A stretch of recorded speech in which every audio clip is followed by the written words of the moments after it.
पैदा कौन हुआ? पाकिस्तान हुआ। और 75 साल बाद मरने वाला, उम्र हो गई उसकी, मरने वाला, हाथ में कटर लेके घूम रहा है और इमरान भी भागने को तैयार है। अफगानिस्तान, ईरान, इराक, 1904 से लेकर 1907 तक नेपाल भारत के साथ था। पैदा होना चाहा, देख लीजिए क्या हाल हो गए। इन सब के यही हाल होंगे, लेकिन फिर भी भारत की धरती में वीर भूख्या वसुंधरा। 200 वर्ष पहले दयानंद जी आए, विवेकानंद जी आए, एक सचिन तेंदुलकर आया और भारत को बना गया, एक विराट कोहली आया, भारत को बना गया। हम क्या करेंगे? इन सबको एक चिराग चाहिए। इसलिए हमने भी आप लोगों की तरह एक विचार बना करके हिमालय की उस अंतिम छोर में, अंतिम गांव में, भारत का अंतिम गांव जहां आज बिजली नहीं है, सड़क नहीं है, वहां से हम भी कुछ काम कर रहे हैं। केवल इतना काम कर रहे हैं कि चाइना को इधर नहीं आने दे रहे, नेपाल को भी हम अपने साथ मिलाएंगे समय आने पर, वो वाला काम कर रहे हैं, क्योंकि प्रैक्टिकल करना है। अब ये कैसे होगा? ये जितने भी नए बच्चे हैं उनको पता होना चाहिए क्या नॉलेज स्ट्रक्चर्ड इन कॉन्शियसनेस, वो कैसे बनाएंगे? जब मैं कर सकता हूं तो आप क्यों नहीं? You are the home of all the laws of possibilities. आप समस्त संभावनाओं के क्षेत्र हैं, करके तो देखो। आपने करके देखा है।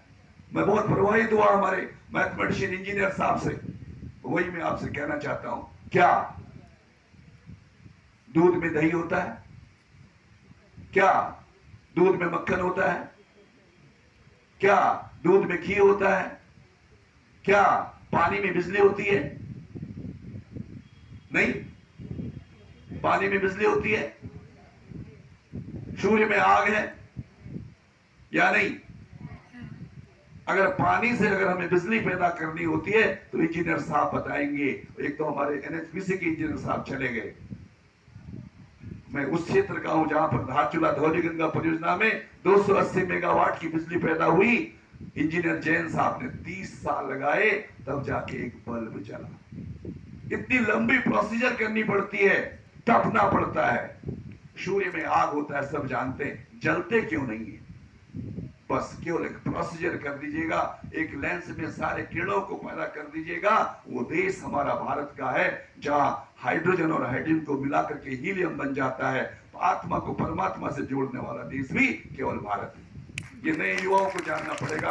आपका अधिक वक्त न लेते हुए, समय बहुत कम है, फिर आप मौका देंगे। आप सबको निमंत्रण। आप जब भी ओम पर्वत का दर्शन करना चाहते हैं, आदि कैलाश का दर्शन करना चाहते हैं, तो सबसे पहले यही साधु वहां पर मिलेगा जो 46 कमरों का एक साधन जुटा करके आप लोगों के रहने की व्यवस्था कर रखा है। आप लोग आराम से दर्शन करेंगे, क्योंकि अभी हमारे संतों ने कहा कि हम सब लोग अपने अपने प्रयासों से भारत को आगे बढ़ाने के लिए काम कर रहे हैं। तो सरकारें क्या कर रही है? इसलिए हम सरकारों को, मैंने भी लिखा है न्यू एजुकेशन पॉलिसी के अंदर, जब तक इस देश को अब आप बेदा भारत नहीं कहोगे, बेदा स्टूडेंट पैदा नहीं करोगे, बेदा यूनिवर्सिटी नहीं बनाओगे, बेदा कॉलेज नहीं बनाओगे, बेदा टीचर्स नहीं बनाओगे, तो विश्व गुरु नहीं बोल सकते हो। इसलिए आपको, जैसे हॉलैंड में महर्षि महेश योगी जी ने हॉलैंड का नाम बदल के बेदा लैंड कर दिया, ऐसे हमको भी बेदा लैंड बनाना होगा।